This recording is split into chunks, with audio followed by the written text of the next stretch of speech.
Okay, so we had left it here.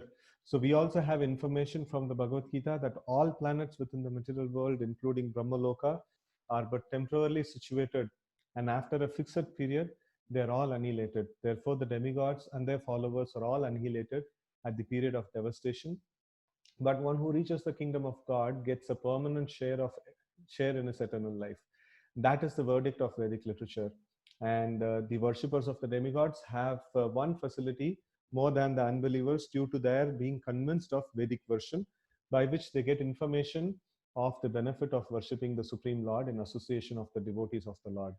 So here we see that the demigods, the worshippers of the demigods, so they have one thing better than the materialists, no, gross materialists who don't believe in anything.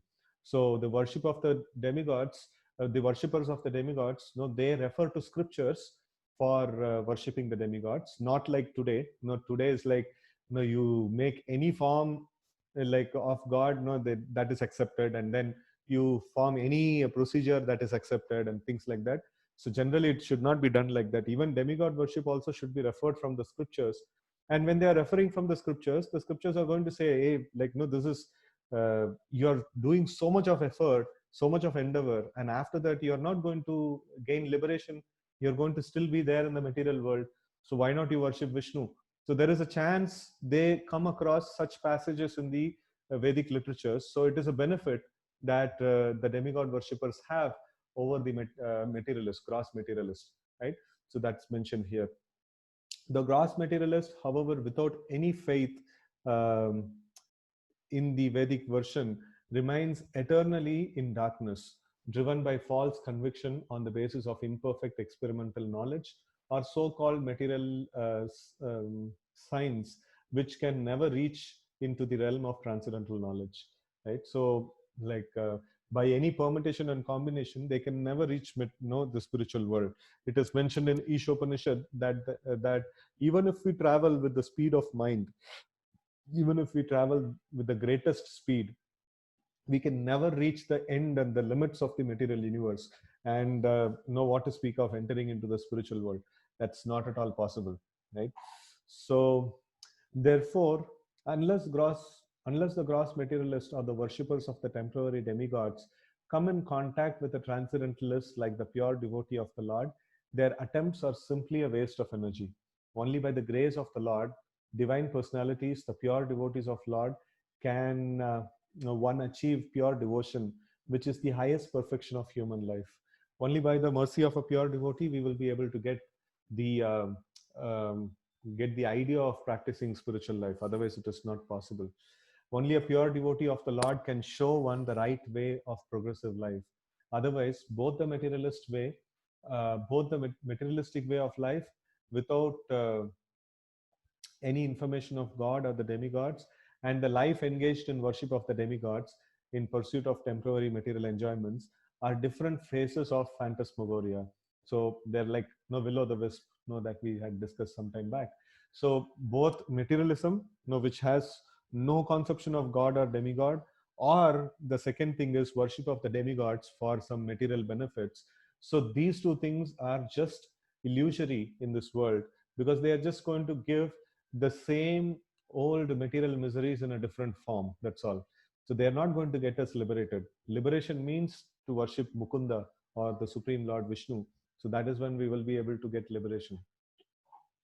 They are nicely explained in Bhagavad Gita also, but the Bhagavad Gita can be understood in the association of pure devotees only, and not by the interpretations of politicians or dry philosophical speculators. Right?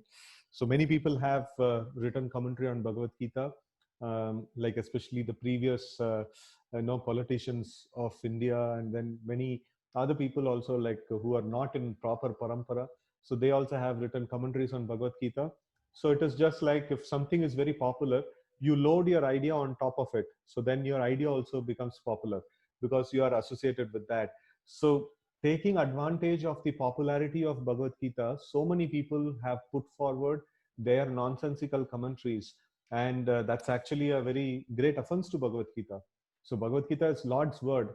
No, we should not load our meaning into it, and we should try to understand the meaning of Bhagavad Gita as it is. No, otherwise there is no point in reading Bhagavad Gita, right? So text 12.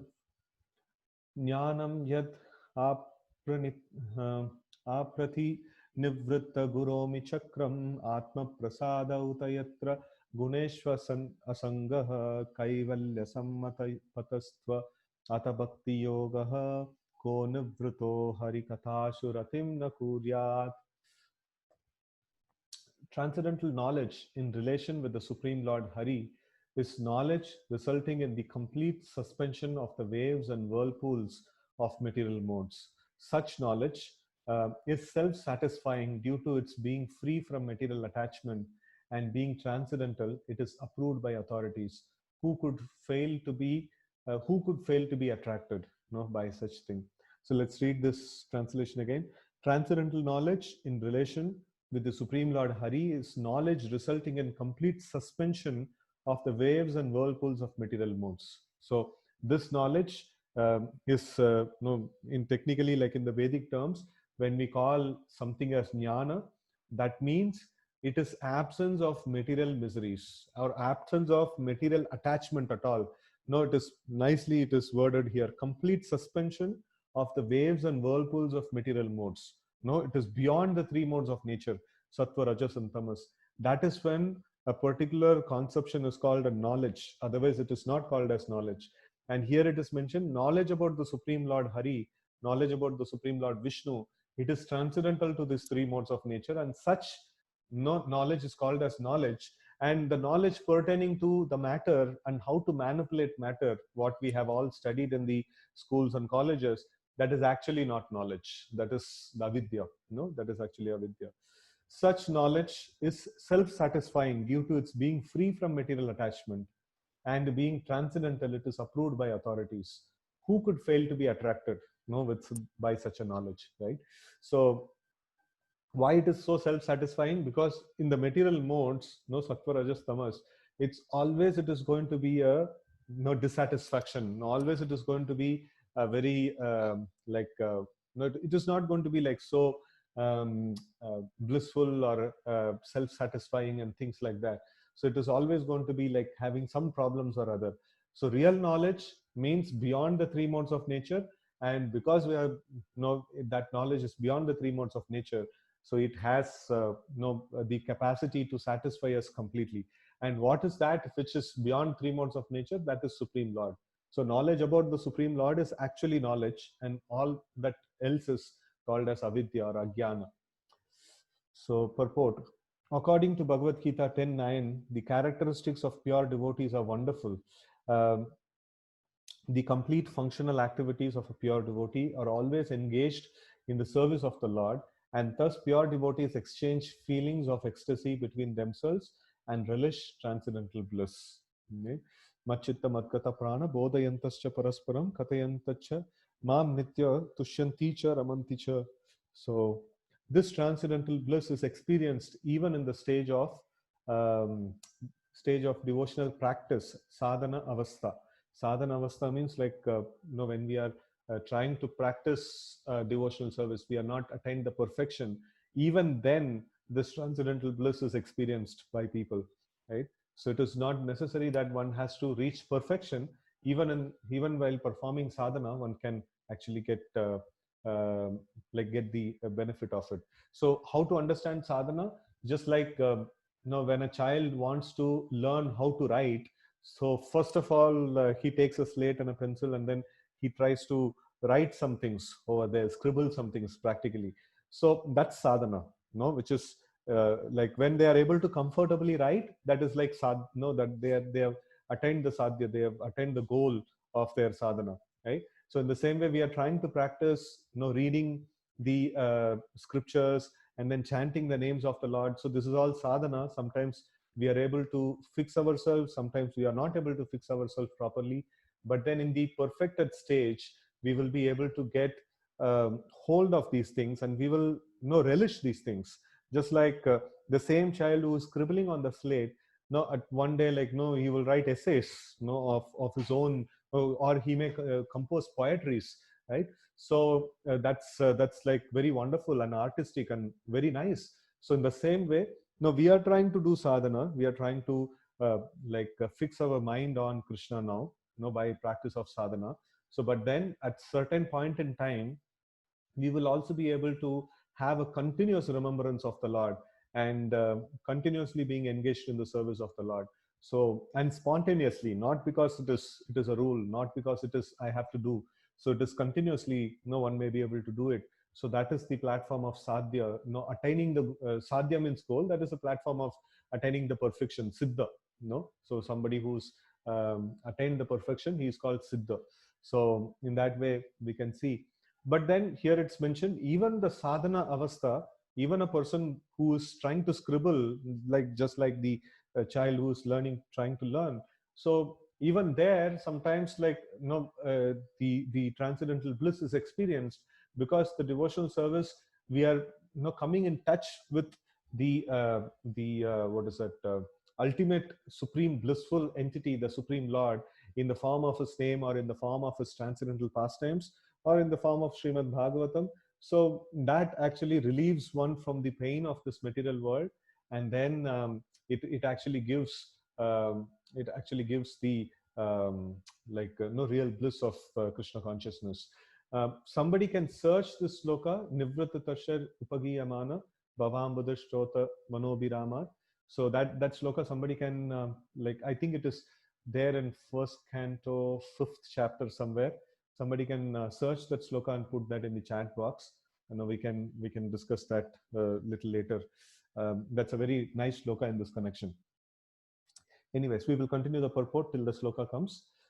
And in the mature stage, the developed transcendental feeling culminates in realization of particular relationship with the Lord, by which a living entity is originally constituted, up to the relationship of conjugal love with the Lord, which is estimated to be the highest transcendental bliss.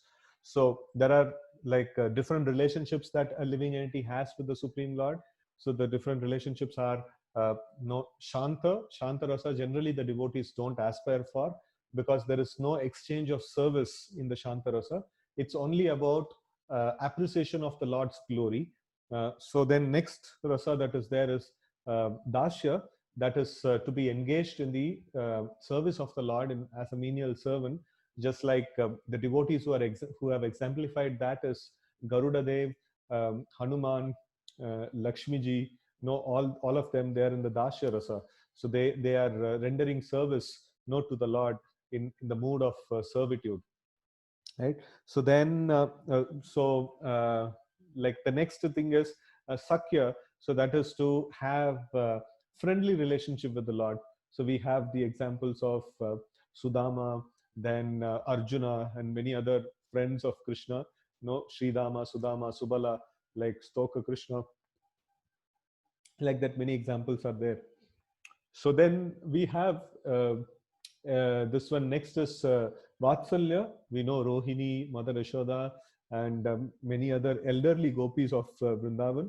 So they had this kind of relationship with the Lord, which is parental affection, and they had, and then the topmost levels of bliss, that is mentioned is the conjugal love with the Lord, the Madhurya Rasa, or the conjugal love with the Lord. So that's estimated to be the highest transcendental bliss, even amongst the spiritual realm, right? So all these rasas, what we discussed, is all condensed form of bliss in the topmost level. But then amongst them, if we have a gradation, so then the conjugal love with the Supreme Lord, that is considered to be the topmost level of bliss, that is mentioned. Okay, so thus Bhakti Yoga, being the only means of God realization, is called Kaivalya. Srila Jiva Goswami quotes the version of quotes the Vedic version: Eko Narayano Deva Paravaranam Paramas Asthe Kaivalya Samnyanitha Samnyaitah. Okay. So in this connection, in this connection, and quotes this Vedic version in this connection and establishes that Narayana, the personality of Godhead, is known as Kaivalya, and the means which enables one to approach the Lord is called Kaivalya Pantha. no, or the only means of attainment of Godhead. So, like, what is the means of attaining the Supreme Lord? It is the Supreme Lord only. Like, no, through Him only we can attain Him, and there is nothing else, no, that can actually take us back to Him, right? So, how we can access the Lord? No, that is, this Kaivalya Pantha begins from Shravana, or hearing those topics that relate to the personality of Godhead. And the natural consequence of hearing such Harikatha is attainment of transcendental knowledge, which causes detachment from mundane topics for which a devotee has no taste at all. For a devotee, all mundane activities, social and political, becomes unattractive, and in the mature state, such a devotee becomes uninterested even in his own body, and what to speak of the bodily relatives. In such a state of affairs, one is not agitated by the waves of material modes. There are different modes of material nature, and all mundane functions in which a common man is very much interested, or in which he takes part, becomes unattractive for the devotee. This state of affairs is described herein as um, pratinivruta uh, gunormi, pratinivruta gunormi, and it is possible by atma prasada, or complete satisfaction without any material connection. The first class devotee of the Lord attains the stage by devotional service, but despite his loftiness, for the Lord's satisfaction, he may play the voluntary part of a preacher of the Lord's glory and dovetail all into devotional service, even mundane interest, just to give the neophytes a chance to transform mundane interest into transcendental bliss. Right. So here now we can see that a person who's not at all interested in his own body, but then because he has attained the highest levels of devotional service, but such person, he may take up the role of a preacher, and he may preach the glories of the Lord, and then he may say, okay, some people have some material needs. No, he will try to engage them in devotional service, doubting their material needs, right? So a transcendentalist like Srila Prabhupada, no, he was a sannyasi, and he was having so much of highest, levels of God realization. But then he encouraged marriage amongst his disciples. He encouraged, like he himself performed marriage of his disciples and things like that. So this is all a very nice example that because he is there in the highest levels of like transcendental bliss, he's not demanding, or he's not stereotyping everybody into like that. So he's doubting everything that people had. So if people had some businesses, like he doubted that in Krishna consciousness. People had some material propensities, he doubted that in Krishna consciousness. In this way, he engaged lots and lots of people in Krishna's service, in whatever way their material inclinations are, right? So in that way, like a pure soul and acharya like Srila Prabhupada, so he could engage many people in Krishna's service, right? So and then Srila Rupa Goswami has described this action of pure devotees as nirbandha Krishna sambandhe yuktam vairagyam uchyate. Even mundane activities dovetailed with service of the Lord are also calculated to be transcendental or approved kaivalya affairs, or approved affairs of transcendental nature. Okay, so now next shloka. Shaunaka uvacha iti uh, abhibhyahritam raja nishamya bharatarshava kim anyat prashtavan bhuyo vayyasakim rishim kavim. Shaunaka said, the son of Vyasadeva, Srila Sukadev Goswami, was a highly learned sage and was able to describe things in a poetic manner. What did Maharaj Parikshit again inquire from him after hearing all that he has said? Right. So now, this is just till what we read in the last shloka is all what the concluding words of Shukadev Goswami to Parikshit Maharaj. So once the concluding words are finished, then the Shaunakadi rishis, they are putting question to Suta Goswami. So just to refresh what is the scene that is going on. So like the Shaunakadi rishis, like there are huge number of rishis headed by Shaunaka rishi. So they were all performing great sacrifice. And in that scene, Suta Goswami had come, and they all suspended their sacrificial performances, and then they all sat next to Suta Goswami, and they inquired. You see, like the Shukadev Goswami had spoken the Srimad Bhagavatam to Parikshit Maharaj, who had only 7 days to live, and that is a very, very wonderful narration. So, like, please tell us. No, that's how the whole thing started. No, in the beginning of the first canto, and now we see in the second canto, like no, in the first canto, he properly introduced the the Supreme Lord Krishna, then the Pandavas, then then it came to Abhimanyu, and then it came to the Parikshit Maharaj. So it was like, Shukadev Goswami was introduced, Parikshit Maharaj was introduced, and then in the second canto of Bhagavatam, we see that Shukadev Goswami's advices to Parikshit Maharaj, who asked this question: I have only 7 days to live. What should I do at this point in time? What is the duty of a dying man, right? Or what is the duty of everyone in general? So that's what Shukadev Goswami had started to speak from the first chapter onwards. And now in the third chapter, middle, so we are seeing the concluding words of Shukadev Goswami's response to question of Parikshit Maharaj. Then there is a suspension of speech, so of Suta Goswami. So then immediately Shaunakadi Rishi is, Shaunaka Rishi, like, he's questioning, saying that, no, please don't stop. No, what had happened further? Please tell us, like, what had happened further. So that's something that they are they are just so inquisitive to know about what has happened further, right? So Shaunaka said, the son of Vyasadev, Srila Sukadev Goswami, was a highly learned sage and was able to describe things in a poetic manner. What did Maharaj Parikshit again inquire from him after hearing all that he has said, right? So purport. A pure devotee of Lord automatically develops all good qualities, and some of the prominent features of those qualities are as follows. He is kind, peaceful, truthful, equable, faultless, magnanimous, mild, clean, non-possessive, a well-wisher of all, satisfied, surrendered to Krishna, without hankering, simple, fixed, self-controlled, a balanced eater, no mitabhuka, no, it is mentioned, sane, mannerly, prideless, grave, sympathetic, friendly, poetic, expert, and silent. So these are all, like, 24 different qualities that it is mentioned in the Chaitanya Charitamrita. So these, 26 different qualities. Out of these 26 prominent features of a devotee, as described by Krishnadas Kaviraj in Chaitanya Charitamrita, the qualification of being poetic is especially mentioned here in relation to Sukadev Goswami. The presentation of Srimad Bhagavatam by his recitation is the highest poetic contribution. He was a self-realized learned sage. In other words, he was a poet amongst the sages, right?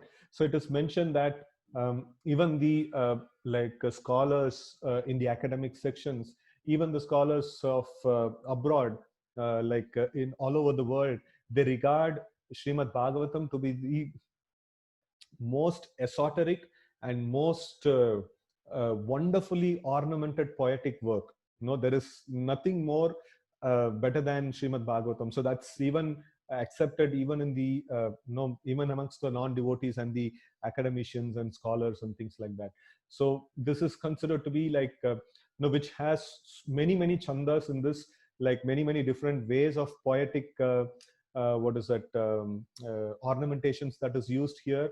And then it is very amazingly composed, very like all the slokas of Srimad Bhagavatam could be sung, and it could be like put in very nice musical arrangement. And then it is there are standard literatures which talks about the varieties of ornamentations and varieties of like beautifications of the poems and things like that. And Srimad Bhagavatam stands as the crest jewel amongst them. Srimad Bhagavatam stands as the best amongst them, right? So that's the glory of Srimad Bhagavatam. Even in literature wise, the subject matter is definitely very lofty, definitely very amazing. And at the same time, even the composition in itself, it is very amazing actually. So that's why people would say that Vidya Bhagavata Avadi. So that means even for a grammarian, for a person who's just an academician, or who's just interested in the language in itself, even for them, No, Srimad Bhagavatam is the ultimate, this one, no, ultimate pinnacle for them to understand. And it is mentioned many of the Sanskrit dictionaries, some of the words which are mentioned in Srimad Bhagavatam are the only usage of those Sanskrit words ever in any of the literatures. No, that's so amazing that Srimad Bhagavatam has the highest vocabulary, highest ornamentations, highest beauty in its arrangement and things like that. So it's in all ways like Srimad Bhagavatam is ultimate actually, right? So the best of all compositions. So text 14, etat chushu satham vidvan sutanor hasi bashitum kata hari katho dharkha satham shu sadasi dhruvam. O learned Sutta Goswami, please continue to explain such topics to us because we are all eager to hear. Besides that, topics which result in discussions of Lord Hari should certainly be discussed in the assembly of devotees. Purport. As we have already quoted above from the Bhakti Rasamrita Sindhu of Rupa Goswami, even mundane things, if dovetailed in the service of the Lord Sri Krishna, are accepted as transcendental. For example, the epics or histories of Ramayana and Mahabharata, which are specifically recommended for the less intelligent classes, women, Shudra, or Anvati sons of the higher caste, are also accepted as Vedic literatures because they are compiled in connection with the activities of Lord. Mahabharata is accepted as the fifth division of the Vedas after its first four divisions, namely Sama, Yajur, Rig, and Atharva. The less intelligent do not accept Mahabharata as part of the Vedas, but the great sages and authorities accept it as the fifth division of the Vedas. Bhagavad Gita is also part of Mahabharata, and it is full of Lord's instructions for the less intelligent class of men. Some less intelligent men say that Bhagavad Gita is not meant for householders, but such foolish men forget that Bhagavad Gita was explained to Arjuna, a grahastha, family man, and spoken by Lord in the role as a grahastha. No? So Bhagavad Gita, although containing the highest philosophy of the Vedic wisdom, is for the beginnings in the is for the beginners in the transcendental science, and Srimad Bhagavatam is for the graduates and postgraduates. For the graduates and postgraduates in the transcendental science. Therefore, literatures like Mahabharata, the Puranas, and similar other literatures which are full of pastimes of the Lord are all transcendental literatures, and they should be discussed with full confidence in society of great devotees.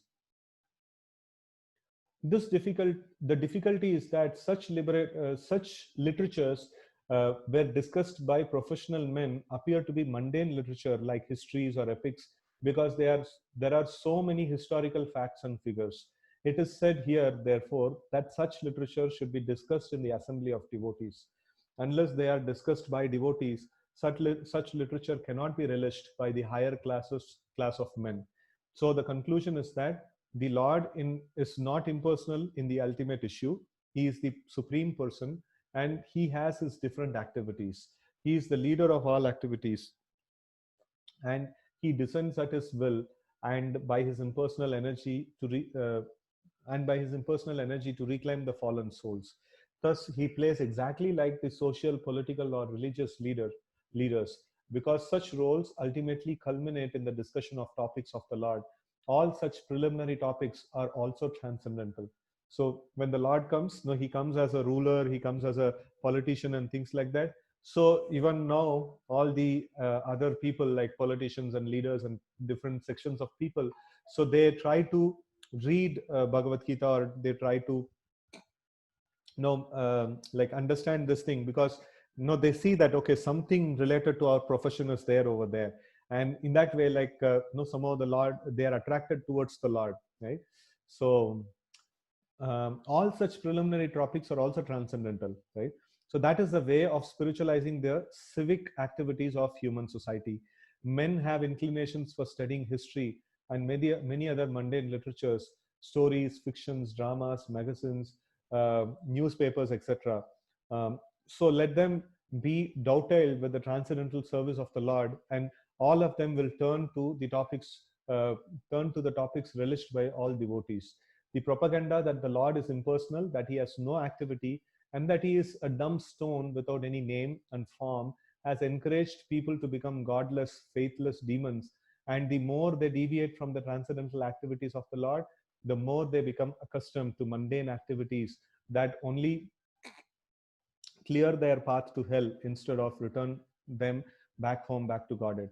Srimad Bhagavatam begins from the history of the Pandavas with necessary politics and social activities. And yet, Srimad Bhagavatam is said to be the Paramahamsa Samhita, or Vedic literature meant for the topmost transcendentalist.